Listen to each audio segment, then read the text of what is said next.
Hey, what's up everybody? It's Garrett. Here in this video, I want to share with you part 2 of my wife Tristan going through demon possession. And this video is really special because in this one, I find myself coming back home alone from the hospital to our condo, opening up the door and entering into a demon-infested condo. Now, in case you haven't heard, tens of thousands of people have come back to playing Star Wars Battlefront 2. The game is in the best condition it's ever been in. The matches are launching real fast, almost immediately, and the game is almost in a perfect state.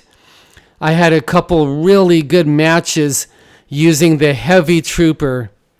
Listen to the true story of what happened to my wife and myself, and be blessed, I pray. Okay, here we go. This is Garrett. This is part 2 of the true story of Tristan getting possessed by demons. In part 1, I left off where she was admitted to the psych part of the hospital. I was able to say goodbye to her at dinner time, and I'm driving home alone. I get home and I open up the door, and that's the first time that I came home alone in 6.5 years of marriage. Yes, Tristan does work full-time. Yes, I'm at home alone. I don't mean that. What I mean is, Tristan is somewhere else now. And when I came into the dark condo, it was so surreal. It was so emotional. It was so psychological. And I definitely was not ready for what was about to happen over the next 3 or 4 nights. But there was a heavy demonic oppression in the condo. It seemed like there were multiple demons here. Now, I've been through that before. Most of you have been through that also. But the part that I wasn't ready for was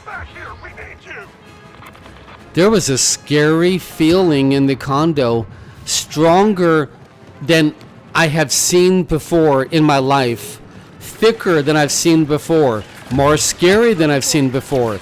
But the Lord Jesus didn't even stop there. When I finally got the lights on and made it to my computer, I think I got a snack to eat and something to drink. Something happened to me which I've never experienced before, and that was we're done with stage 1. A demon started flash attacking my mind with a horror scene, some type of horrific scene. It only lasted for half of a second each time. And I was being flash attacked like once an hour. And they were terrifying. I can't even explain how this demonic attack worked.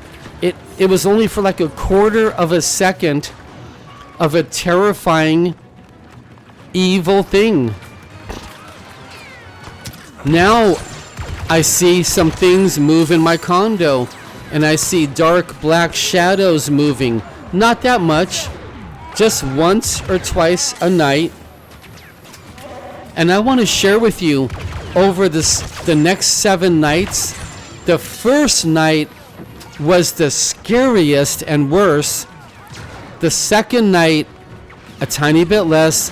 The third night, a tiny bit less. And I'll tell you, it was so scary and so bad. When it was time to sleep, just to go up the staircase, brush my teeth, hit the bathroom, turn the light off, and walk 20 feet to my bed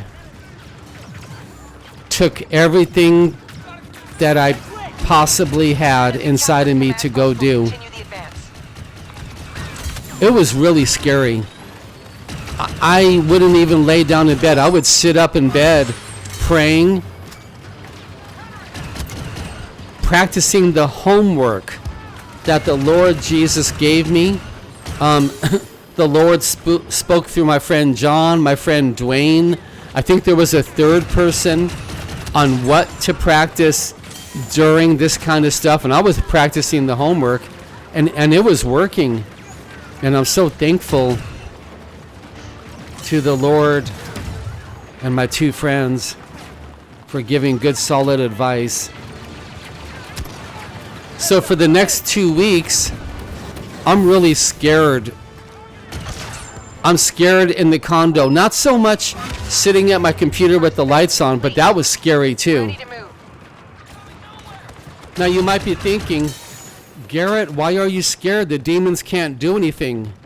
That right there is another false theology. They can do things to you. Look at the mental institutions. Look at the hospitals. Look at the homeless people on the streets. Look at the hundreds of millions taking psych medication. Look at the alcohol abuse, the drug abuse. They can do stuff to you. That's why it can be scary. Give me 1 second.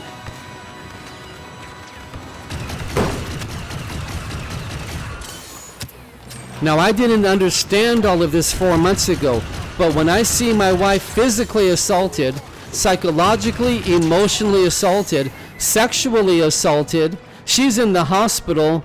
Now I've learned to a greater degree they can do things to you. When? When can they do it? Not when Satan gives the order. That's a false teaching and a false theology. They can do it when Jesus gives the order. And I want you to know, I fear the Lord a lot more right now than I did 4 months ago. And I respect him a lot more right now than I did before. And I'm terrified of God a lot more right now than I was before. And you might be thinking, Garrett, we're not supposed to be terrified of God. I'm terrified of God mixed in with love and respect. So I would call it a reverent fear of God. To wrap up video number 2, every day I would visit Tristan in the hospital. I never missed a single day. Sometimes I would go visit her 2 or 3 times a day. Every night it got a tiny bit better as far as demonic oppression in the condo.